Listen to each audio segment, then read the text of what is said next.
6월 한 달은 성령 충만하자라고 하는 주제를 가지고 말씀을 나누었습니다. 특별히 성령 강림주의를 시작으로 해서 우리 안에 성령을 모셔드려야 되겠다. 그리고 그 성령이 내 안에 모셔드렸을 때에 그 성령이 하시는 일들이 있다라는 말씀을 첫 번째로 여러분들에게 은혜를 나눴고요. 두 번째는 그 내 안에 모신 그 성령을 따라 행하는 삶을 살아야 되겠다라는 거죠. 우리가 어떤 걸 가지고 있어도요, 그걸 활용할 줄 모르면 이건 무용지물이 되는 거죠. 돈이 많이 있어도 그걸 잘 쓸 줄 모르는 사람은요, 돈이 무용지물인 거예요. 아주 지식이 많이 있는데 그 지식을 제대로 활용을 하지 않으면 그 지식은 아무 쓸데가 없는 겁니다. 우리도 마찬가지예요. 성령을 우리 안에 모셔드려서 그 성령이 따라서 우리가 살아가지 않으면, 그걸 활용하지 않으면 성령이 내 안에 계시나 마나 똑같은 거예요. 그리고 두 번째는 성령을 내 안에 모신 그 성령을 따라서 우리가 행해야 된다라는 말씀을 드렸죠. 그리고 세 번째는 그렇게 성령을 내 안에 모셔드리고 그 성령을 따라 행할 때에 자연스럽게 맺어지는 열매들이 있다는 거예요. 그 열매는 나도 알고 타인이 볼 때에도 깨닫게 되는 열매들이 맺힌다는 거예요. 그래서 우리가 잘 아는 사랑의 열매, 희락 이런 것들을 비롯해서 마지막 절제 열매까지 9가지 열매가 우리 가운데 맺혀지게 된다라는 말씀을 드렸습니다. 여러분, 우리 신앙생활의 핵심이 뭐냐면 예수님을 만나는 거예요. 그 예수님을 만나는 것이 지금 우리 성령 강림주일과 연관을 시키면 성령을 내 안에 모셔드리는 겁니다. 그게 우리의 신앙생활의 목적이에요. 그리고 그 목적을 이룬 다음에 우리가 살아야 될 그 목적의 방향은 뭐가 되냐면 내 안에 모신 성령을 따라서 행하는 것이 목적의 방향이 되는 겁니다. 그럼 결과가 나타나게 되어 있어요. 그럼 우리 삶 가운데 성령의 열매들이 주렁주렁 맺는 결과를 받게 되는 거예요. 그래서 우리는 목적을 세우고 목적을 따라 걸어가고 그 목적을 따라 걸어갈 때 주시는 열매들을 맺어가면서 살아가는 것이 어쩌면 지금 우리들의 신앙생활인 겁니다. 제가 지난주에 말씀드릴 때 여러분들에게는 이런 열매들이 있는가 한번 스스로 점검해 보시면 좋겠다라는 말씀을 드렸어요. 그래서 사랑의 열매는 이런 거고, 또 우리가 청성의 열매는 이런 거고, 온유는 이런 거고, 자비는 이런 거고, 이렇게 말씀을 드렸을 때에 그래, 저런 것들이 그래 나한테는 조금은 있는 것 같아, 이렇게 느껴지는 신앙인들이 우리가 돼야 된다고 하는 것입니다. 그래서 이런 성령의 어떤 말씀들을 나눈 3주간의 이런 말씀은 여러분 일생의 신앙생활 하는 가운데 이런 마음에 품고 신앙생활 하시면은 여러분들의 삶 가운데 많은 열매들이 맺혀지게 되고 또 하나님이 기뻐하시는 또 믿음의 삶을 살아가는 우리들이 될 수 있을 것입니다. 오늘은 6월 마지막 주일이기에 나라 사랑에 관한 좀 말씀을 드리려고 합니다. 어제가 72주년 6.25 전쟁이 일어났던 날이었어요. 근데 오늘날 참 안타까운 게 뭐냐면 이 80% 정도는 사실 이 6.25하고는 상관이 없는 세대가 살고 있죠. 한 10%에서 20% 정도만 그래도 관련이 있는 분들이 계시고, 그러다 보니까 이 80%는 그럴 수 있는데 이 20%조차도 이 6.25에 대한 것들이 점점 희미해져 오고 별로 크게 의미를 부여하지 않고 지나가는 경향이 있습니다. 사실 우리나라 역사를 쭉 보면은요, 우리나라 역사 가운데 이 많은 아픔들이 있었죠. 많은 고통도 있고 고난도 있었죠. 그런데 어떻게 보면은 이 6.25, 이 동족이 전쟁을 해서 수많은 피해를 입고 많은 사람이 죽었던 이것이 우리에게 큰 아픔 중에 하나라는 건 우리가 잘 알고 있는 사실입니다. 그런데 이런 것들을 많이 잊어버리고 살아가는데 이 6.25를 보내면서 정말 나라 사랑을 실천하는 길은 어떤 것들이 있는가? 우리는 신앙인이기 때문에 특별히 그리스도인들이 나라 사랑의 실천의 길은 어떤 것들이어야 되는가라는 것을 좀 오늘 본문의 말씀을 통해서 우리가 좀 생각을 해보려고 합니다. 뭐 눈에 보이는 나라 사랑하는 거는 여러 가지가 있겠죠. 뭐 국민의 4대 의무를 철저하게 지켜야 되겠죠. 법과 질서를 지키고 뭐 이런 것들을 해야 되겠죠. 이게 뭐 우리 국민들이 나라를 사랑하고 나라를 위해서 해야 되는 일들이겠죠. 뭐 그런 것들 말고 우리는 그리스도인이고 하나님을 믿는 하나님의 자녀들이기 때문에 오늘 사무엘이 이 나라와 민족을 위해서 어떻게 그 사랑의 실천의 길을 걸어갔던 것인가를 좀 살펴보면서 우리도 그리스도인들로서 이 나라를 사랑하고 이 나라를 나라 사랑의 실천을 위해서 해야 될 일들은 어떤 것들이 있는가, 이거를 본론에서 좀 살펴보겠습니다. 3절 말씀을 제가 한번 다시 읽어드리면, 사무엘이 이스라엘 온 족속에게 일러 가로되 너희가 전심으로 여호와께 돌아오려거든 이방 신들과 아세다롯을 너희 중에서 제하고 너희 마음을 여호와께로 향하여 그만 섬기라. 너희를 블레셋 사람의 손에서 건져내시리라 라는 말씀이 있어요. 이 말씀을 통해서 우리 그리스도인들이 나라를 사랑하는 실천하는 길은 어떤 것들이 있는가를 첫 번째 알아볼 수 있는 게 뭐냐면 하나님께 돌아오는 겁니다. 이거를 우리가 흔히 쓰는 용어로 회개라고 이야기를 할 수 있어요. 여기 말씀에 보면은 이스라엘의 살 길은 뭐예요? 한 사람의 특정한 회개도 필요하죠. 그러나 민족적으로 온 이스라엘 민족이 하나님 앞에 돌아와야 된다고 하는 것입니다. 그러면은 저 블레셋으로부터 하나님이 지켜주시고 그들에게서 건져주시겠다라고 하는 것이 3절에 있는 말씀이에요. 오늘 이 나라의 민족이 어려움과 위기 가운데 있을 때에 이 나라의 민족이 살 길은 어디에 있어요? 우리 믿는 사람들이 하나님 앞에 돌아와서 무엇이 잘못됐는지를 분명히 깨닫고 나라와 민족을 위해 기도하는 것입니다. 회개하는 것입니다. 많은 사람들이 코로나를 통해서 여러 가지 해석들을 합니다. 이 코로나를 통해서 하나님께서 우리 민족에게 회개의 기회를 주셨다라고 표현하는 사람들도 있어요. 아니면 알곡과 쭉정이를 거스르기 위한 과정이다라는 이야기를 하는 사람들도 있어요. 누구 말이 맞는지는 모르겠습니다. 그러나 분명한 것은 이 나라에 위태로운 일이 생겼을 때 이스라엘 민족에게 가장 필요한 건 뭐예요? 그들이 하나님을 떠났기 때문에 이런 어려운 위기들을 겪었다고 하는 것입니다. 그래서 그들이 그 나라가 살 길은 뭐예요? 다시 하나님께로 돌아오는 방법밖에는 없다는 거예요. 우리 믿는 그리스도인들이 이 나라의 민족을 위해 할 수 있는 건 뭐예요?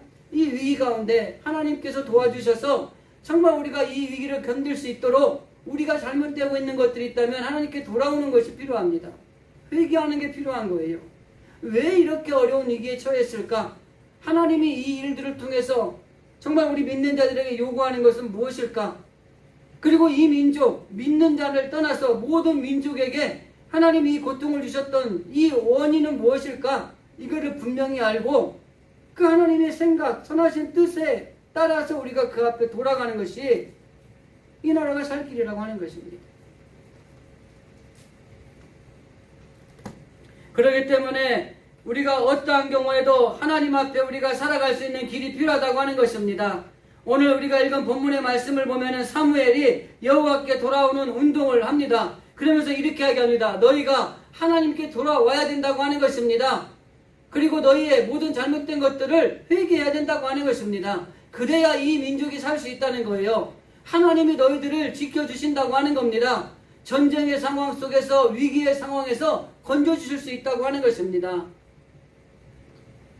그렇기 때문에 우리가 철저하게 하나님께 돌아가는 삶을 살아가는 것이 이 나라 민족을 위해서 우리가 할 수 있는 나라를 사랑하는 실천의 길이라고 하는 것입니다. 자, 그러면 구체적으로 여호와께 돌아간다는 게 뭘까요? 오늘 본문의 말씀의 3절의 전반부를 보면은 이방 신상과 아스다롯을 우리가 버리고라고 표현되어 있어요.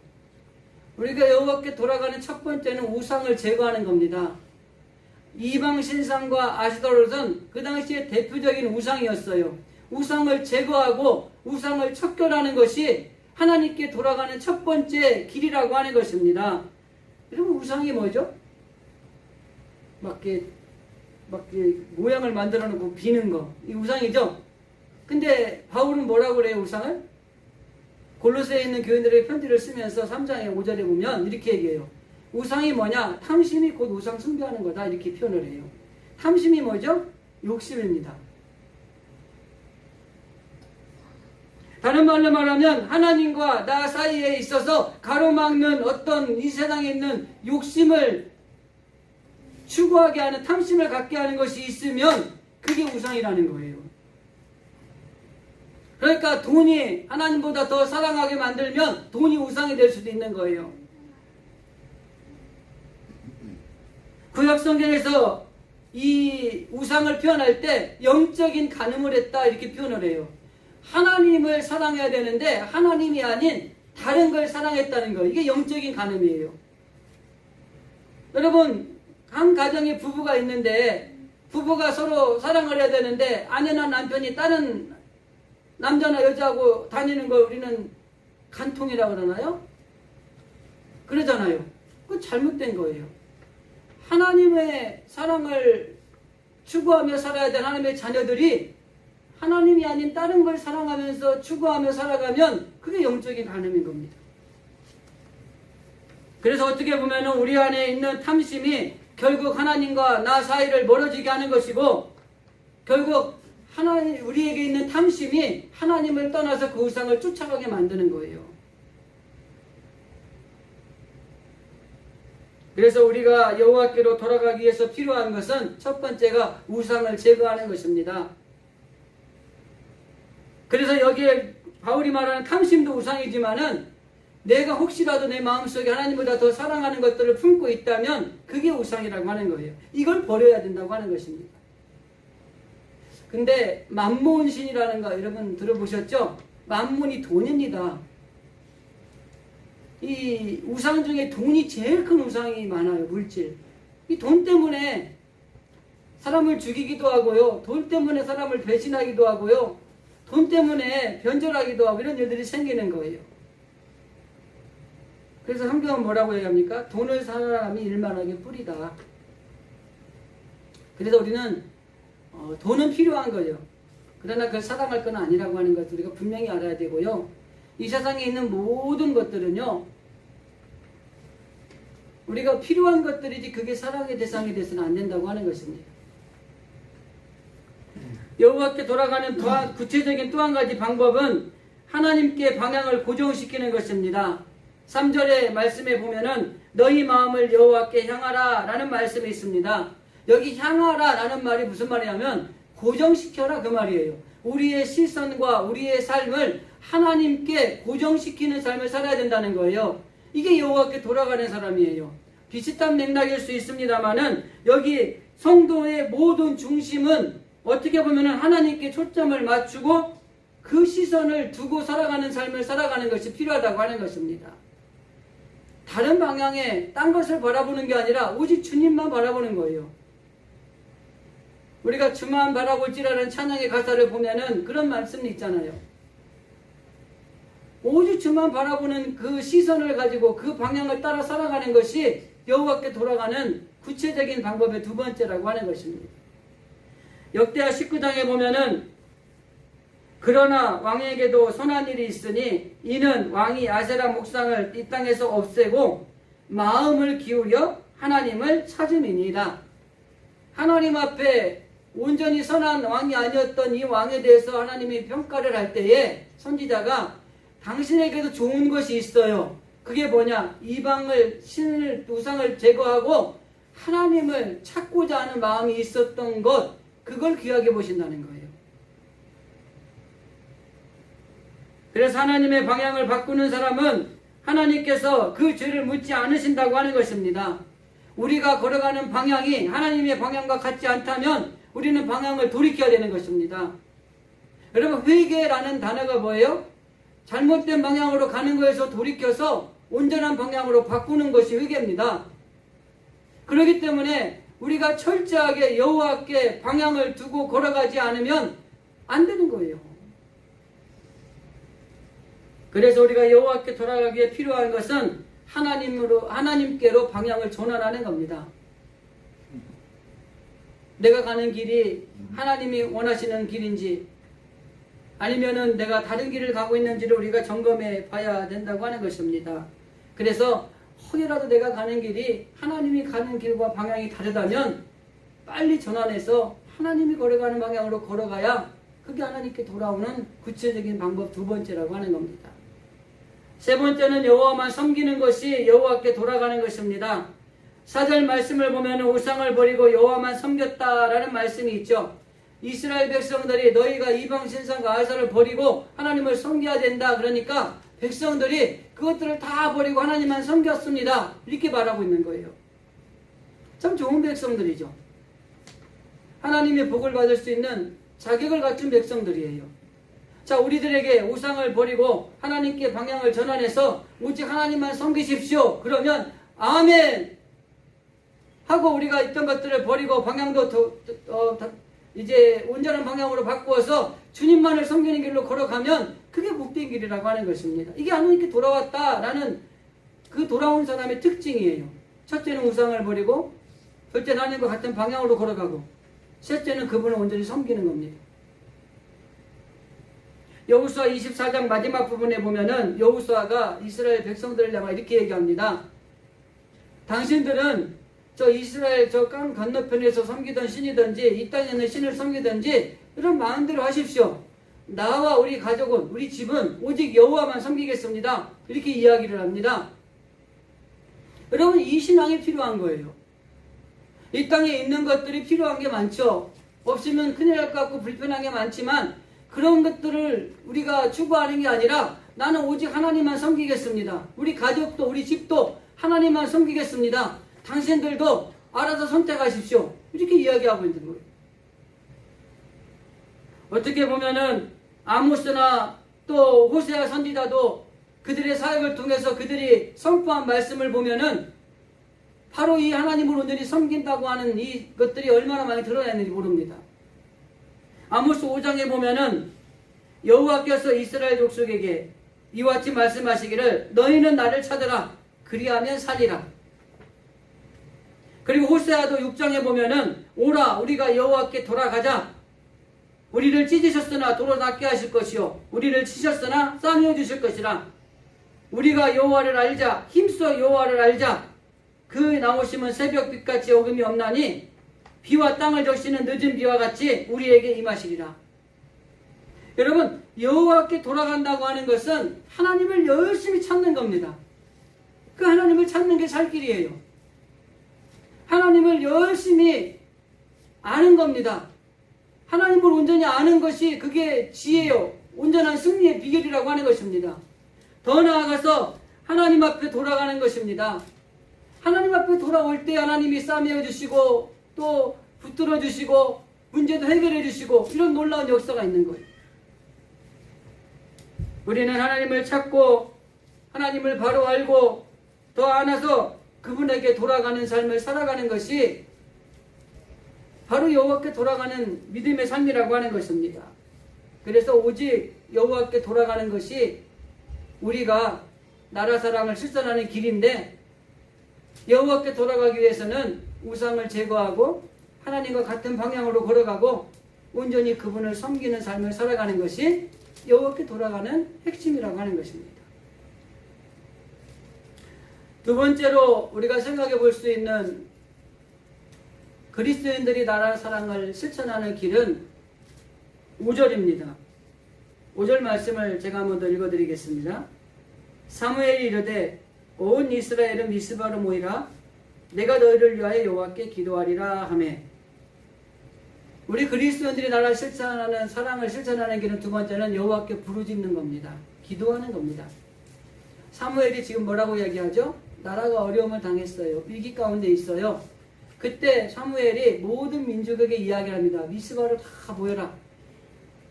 내가 너희를 위해서 하나님께 기도하겠다. 이렇게 이야기하는 거예요. 여러분, 우리 그리스도인들이 이 나라, 이 민족이 위기 가운데 있고 어려운 가운데 있을 때 우리가 할 수 있는 게 뭐예요? 여러분, 성전에 모여서 하나님 앞에 기도하는 겁니다. 사무엘이 이 민족이 살 길은 뭐라고 그랬어요? 우리가 모여서 하나님 앞에 기도하는 것밖에 없다고 하는 것입니다. 우리가 흔히 어려운 문제를 만나거나 위기 가운데 있으면 어떻게 하죠? 우리가 스스로 해결하려고 하는 거죠. 근데 열심히 해결하려고 우리가 노력을 하는데요. 여러분, 실패하는 경우가 굉장히 많습니다. 우리 힘으로 할 수 있는 게 많지가 않아요. 그럼 뭘 해야 돼요? 우리는 할 수 없으니 하나님이 해주셔야 됩니다. 하나님 도와주십시오. 그리고 이 위기와 이 문제를 하나님 앞에 내어놓고 부르짖어 기도하는 겁니다. 하나님의 성전에서 모여서 기도하고 우리의 가정에서 모여서 기도하고 우리가 할 수 있는 짬을 낼 수 있는 시간마다 하나님 앞에 기도하는 거예요. 하나님, 우리는 할 수가 없습니다. 이 위기를 헤쳐나갈 수가 없습니다. 이 나라가 어려운 가운데 있습니다. 우리 가정이, 우리 교회가, 내 신앙의 삶이, 내 개인의 위치가 어렵습니다. 하나님 앞에 부르짖는 거예요. 바로 이 민족이 살 수 있는 길은, 사무엘은 뭐라고 말씀하십니까? 모든 문제를 해결할 수 있는 해결자 되시는 하나님 앞에 기도하는 것, 이게 이 민족이 살 수 있는 길이라고 하는 것을 5절에서 말씀하고 있는 거예요. 그래서 우리가 하나님 앞에 부르짖어 기도하는 것이 얼마나 중요한 것인가를 생각해 봐야 된다고 하는 것입니다.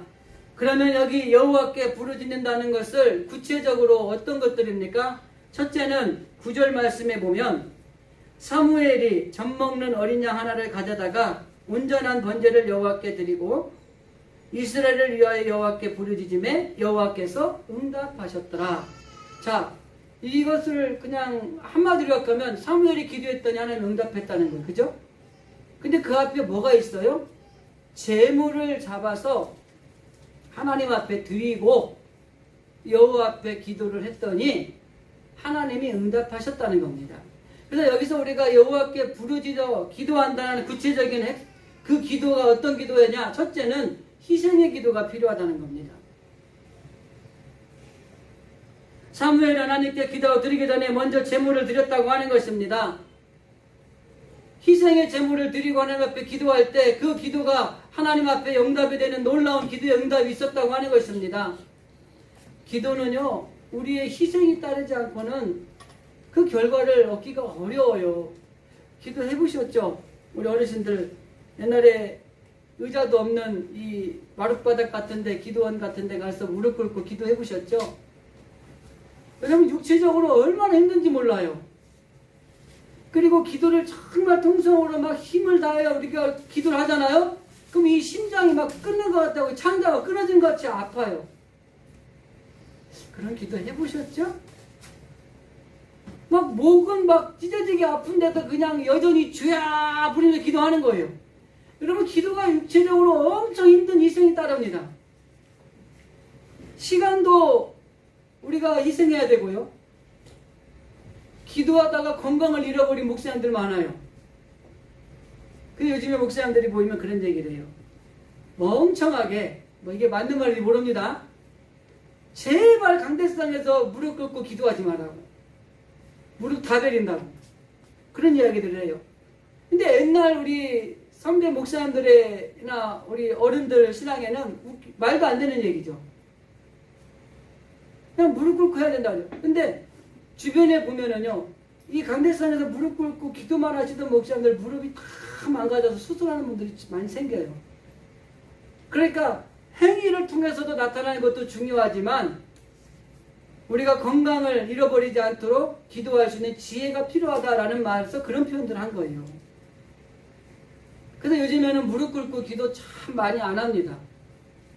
많이 건강을 버려주기 때문에. 그만큼 희생이 따르는 게 기도입니다.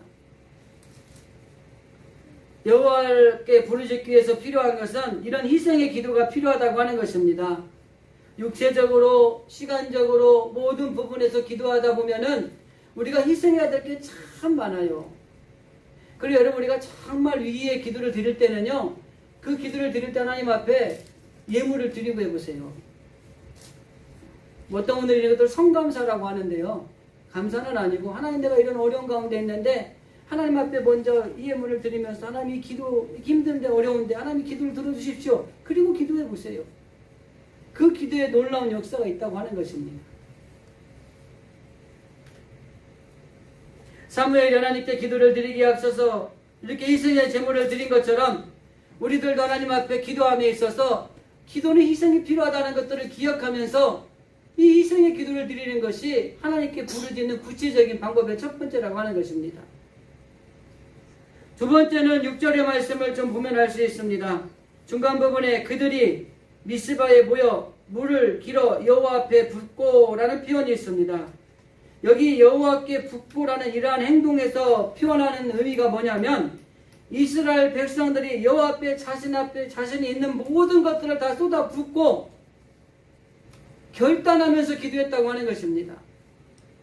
그래서 하나님 앞에 부르짖어 기도한다는 그 기도의 두 번째 구체적인 내용은 결단적인 기도가 필요합니다. 많은 사람들이 기도를 해요. 근데 기도를 하다가 하나님 들어주세요. 들어주면 좋고요. 안 되면 말고요. 이런 기도가 어디 있습니까? 하나님 정말 이 기도는 들어주셔야 됩니다. 분명한 결단, 모든 걸 쏟아 부어서 하나님과 나와의 관계세계를 해결받고자 하는 이런 결단의 기도가 필요한 거예요. 근데 오늘날 기도가 간절하지 않습니다. 그냥 막 힘들고 어려우니까 기도는 하는데 들어주면 정말 감사하지만 내가 안 들어주면 다른 길 한번 찾아볼게요. 이런 뉘앙스를 가진 기도들이 너무 많아요. 제가 예전에 그런 말씀 한번 드렸잖아요. 이 사람이 어떤 길을 가다가 절벽으로 떨어졌잖아요. 막 떨어지다가 간신히 손을 딱 나뭇가지 잡고 버티잖아요. 그러면서 이제 도와달라고 기도하는 거예요. 하나님 나를 좀 도와주십시오. 살려주십시오.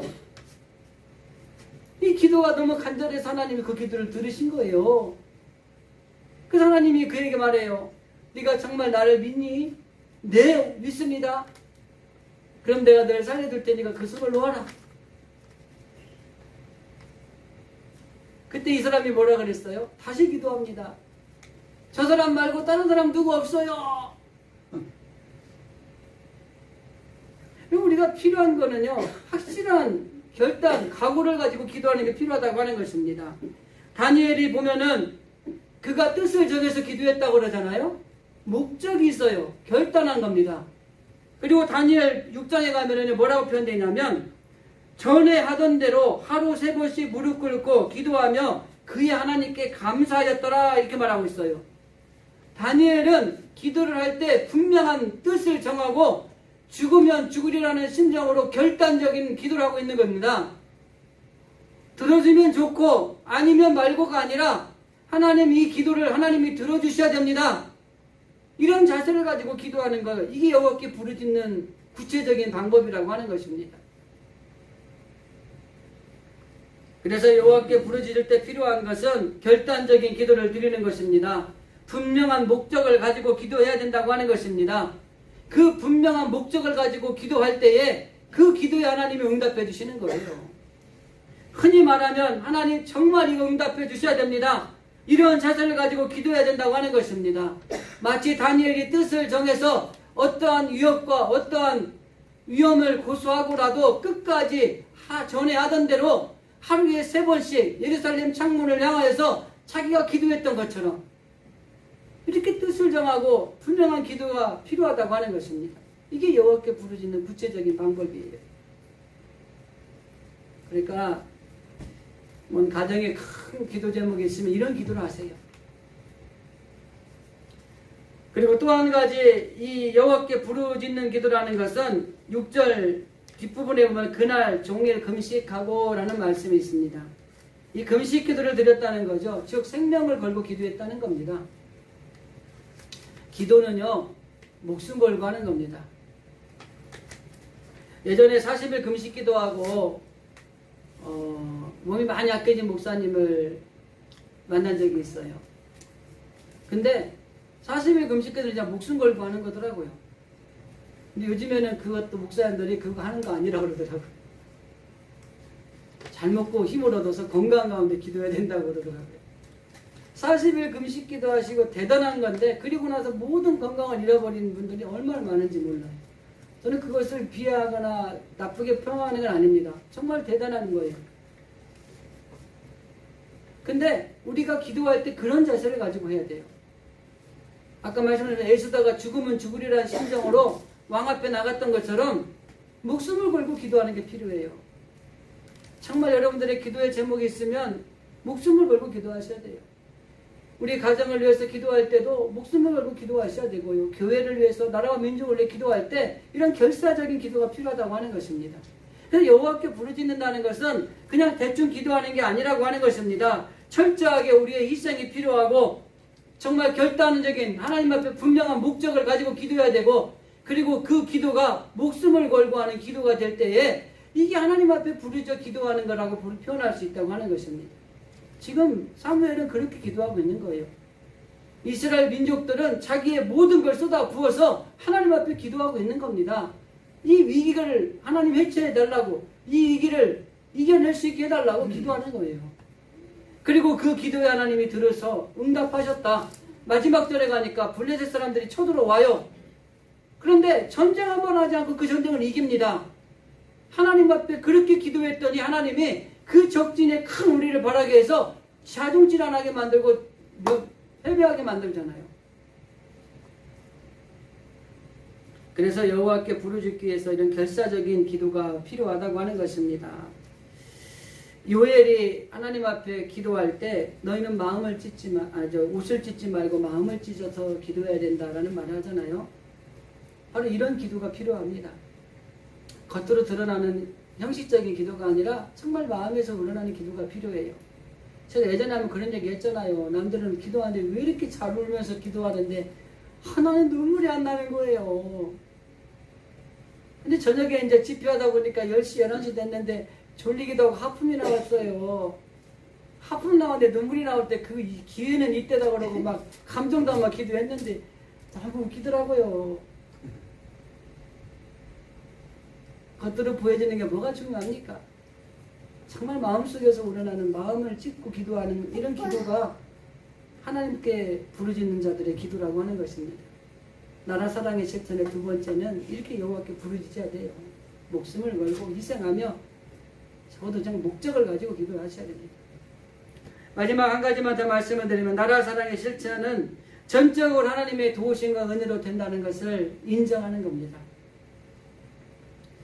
10절 말씀에 보면은 이스라엘과 블레셋이 싸움에서 승리한 것은 오직 하나님의 은혜였습니다. 아까 말씀드린 것처럼 그곳에 큰 우레가 바라게 만들어서 그들이 자동질환에서 결국은 자멸했어요. 하나님의 은혜입니다. 하나님의 도우심 가운데 하나님의 은혜 안에서 그 전쟁을 승리할 수 있었어요. 우리도 마찬가지입니다. 우리가 어떤 어려운 일이 있어서 그 위기를 이겨냈을 때에 우리가 뭘 해서 그런 것 같은데 우리는 한 건 하나밖에 없어요. 기도한 것밖에 없어요. 그런데 하나님의 은혜와 하나님의 도우심 가운데 그 모든 위기와 어려움들을 헤쳐나가고 지금의 위치에 우리가 있는 겁니다. 그러니까 지금까지 모든 것 다 하나님이 해주신 거고요. 하나님의 은혜로 된 겁니다. 앞으로 우리에게 다가오는 어떤 어려움과 시련이 있어도 그 모든 것들도 하나님이 해주셔야 되고 하나님이 도우시고 하나님의 은혜로 되어질 일들이라고 하는 것입니다. 그렇기 때문에 우리가 이걸 인정하는 거예요. 저는 종종 그렇게 이야기합니다. 되지 않았고 앞으로 어렵게 될지도 모르는데 하나님이 분명히 그걸 도와주실 겁니다. 라고 표현을 하는 거예요. 이건 뭐예요? 하나님의 은혜와 하나님의 도우심 가운데 모든 것이 될 수 있다는 믿음을 가지는 겁니다. 그래서 이 시편의 저자가 보면은 하나님의 도우심이 얼마나 우리를 참 잘 도와주셨는지를 표현하는 말씀이 있죠. 121편 4절 이하에 보면 이스라엘을 지키시는 자는 졸지도 아니하시고 주무지도 아니하시느니라. 우리를 지키시는 하나님은 우리를 지키기 위해서 졸지도 주무시지도 않고 우리를 지키시는 분이세요. 더 나아가서 여호와는 너를 지키시는 자라. 여호와께서 내 우편에서 내 그늘이 되시나니 낮에 해가 너를 상치 아니하며 밤에 달도 너를 해치 못하리로다. 밤낮으로 우리를 상하거나 해치게 하는 요소들이 없게 만들어주신다는 것이 하나님의 도우심입니다. 그 뒤에 또 나갑니다. 너를 지켜 모든 환난을 명쾌하시고 내 영혼을 지키시리로다. 환난이 올 수 있다는 거예요. 환난이 없다는 게 아닙니다. 환난이 오는데 그 환난을 면케해 주시는 것도 하나님이 우리를 도우시는 손길이라고 하는 것입니다. 우리의 영혼도 지켜주신다는 겁니다. 육신의 모습뿐만이 아니라 우리의 영이 하나님 안에서 바로 서 있는지, 성령이 그 안에서 역사하고 있는지, 성령을 따라 살아가고 있는지, 성령의 열매가 맺혀지고 있는지 우리의 영혼도 하나님이 지켜주시고 도와주신다고 하는 것입니다. 뒷부분에 한 번 더 갑니다. 너의 출입을 지금부터 영원까지 지켜주실 것이다. 우리의 들어오고 나가는 모든 삶의 자리 가운데 하나님은 우리를 지켜주시는 도우신 하나님이라고 하는 것입니다. 이 하나님의 도우심과 은혜 안에서 우리가 살아갈 수 있다는 것을 인정하는 겁니다. 이 대한민국의 위기도 하나님의 도우심과 하나님의 은혜가 아니면 살 수가 없는 거예요. 그래서 우리는 기도할 때 하나님의 은혜로, 하나님의 도우심으로, 하나님의 지켜주심으로 이 나라 이 민족을 위해서 기도하고 그 실천을 하는 것이 우리에게 필요하다고 하는 것입니다. 이스라엘 형편과 비슷한 우리나라 이 대한민국은 하나님께서 이 민족을 도와주시고 지켜주셨기 때문에 지금의 대한민국이 있는 겁니다. 이걸 우리가 인정해야 돼요. 특히 우리 믿는 하나님의 자녀들이 이거를 알아야 됩니다. 우리가 이 나라 이 민족을 위해 기도했고 우리의 기도를 들으신 하나님께서 이 민족을 도와주셨고 지켜주셨기 때문에 이렇게 놀라운 발전된 이 대한민국이 지금의 위치에 있다는 것을 우리는 인정하셔야 되는 거예요. 뭐 다른 사람들 인정하든 말든 제가 예전에 한번 그런 말씀 드렸잖아요. 우리가 기도했기 때문에 이 나라가 이렇게 잘 된 거예요. 이런 당당함을 좀 가지는 게 필요하다고 하는 겁니다. 왜? 우리 기도를 들으신 하나님께서 이 나라를 지켜주시고 도와주시고 은혜를 베풀어 주셔서 이렇게 놀라운 나라가 된 겁니다. 여러분 일제시대 때 해방 못했다고 생각해 보십시다. 이런 나라가 쓸 수 있겠습니까? 6.25 전쟁으로 더 이상 폐해가 일어날 수 없다고 생각해 보세요. 그런데 하나님이 도와주시고 하나님이 그들을 지켜주셨기 때문에 이 세계 10대 강국 안에 들어가서 지금 얼마나 잘 삽니까? 제가 지난번에 시골에 있어서 시골 갔다 오는데 고속도로에 차가 왜 이렇게 많은지 기름값 비싸다는 거. 그 중에 저도 하나니까 할 말은 없습니다만 그렇게 차들이 많아요. 정말 잘 사는 나라입니다. 먹을 게 없어서 죽는 게 아니라 먹을 게 너무 많이 먹어서 병이 생기는 나라가 됐어요.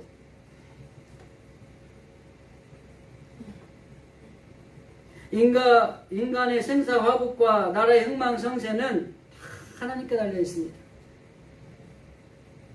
시편 127편에 여호와께서 집을 세우지 아니하시면 세우는 자의 수고가 헛되다. 여호와가 하셔야 돼요. 여호와께서 성을 지키지 아니하시면 파수꾼의 경사함이 헛되도다. 아무리 사람이 뭐 하려고 해도 하나님이 지켜주지 않으면 안 되는 거예요. 그리고 너희가 일찍 일어나고 늦게 누우며 수고의 떡을 먹음이 헛되도다. 아무리 수고하고 애를 써도 하나님이 도와주지 않으면 다 헛된 거예요. 그러므로 우리는 하나님의 손안에 모든 것이 있음을 고백하시고 어떠한 일이 만난다 할지라도 우리 모든 문제를 해결하시고 모든 것들을 은혜를 주시는 하나님께 모든 걸 맡기는 게 필요하다고 하는 것입니다. 우리 그리스도의 나라 사랑을 실천하는 길은 큰 거 아닙니다. 돈 드는 거 아니고요. 돈 하나 안 들고 할 수 있는 겁니다. 첫째는 하나님께 돌아가는 회개의 기도를 드리는 거고요. 두 번째는 정말 우리가 하나님 앞에 부르짖어 정말 기도하는 이런 기도가 필요하고 그리고 이 모든 것이 하나님의 도우심과 은혜였다고 하는 것을 고백하는 것이 우리 가운데 필요하다고 하는 것입니다. 오늘 나라 사랑의 실천을 통해서 정말 이런 놀라운 일들을 우리가 함으로 이 나라의 민족이 더 잘 되는 그런 놀라운 복이 임하리라 믿습니다. 기도하겠습니다.